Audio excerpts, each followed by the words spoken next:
Kidney stone is really a generic term that we often use with patients.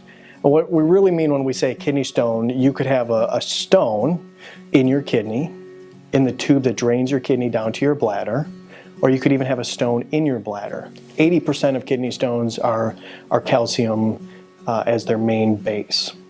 And there's a few others like uric acid stones and cystine stones, but really the majority of them are calcium. And when a stone that starts up in the kidney, and that's where most stones form, if that falls into that little tube and your body starts to try and push that stone out, it blocks the flow of urine down that tube. And that's what hurts. This is 10 out of 10 pain. This pain to some people is worse than childbirth. The most common symptoms people have when they have a kidney stone: pain on their side, nausea, could have vomiting, and they may notice some urinary symptoms, frequency, having to go to the bathroom more often than usual. Most people cannot tolerate that at home, and it often results in a trip to the emergency department. In some cases, the pain isn't maybe the worst you've ever had, but maybe it's just kind of dull and achy and keeps coming and going and not going away. And you may end up in your primary care's office to discuss those symptoms.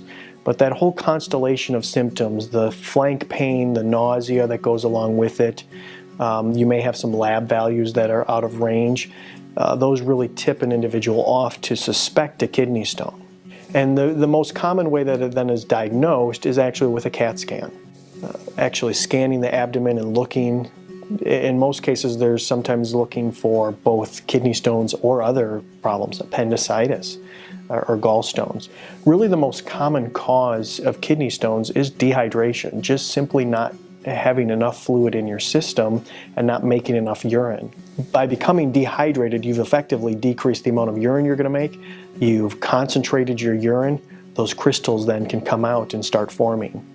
And all they need is just a little head start, and once a crystal forms, if you continue to stay dehydrated, that stone may continue to crystallize and get more and more and more and larger. Treatment of kidney stones can vary. The three mainstays are just observation, where maybe a patient has a small stone and it's not causing them a ton of symptoms, but we know it's there and it's not so bad.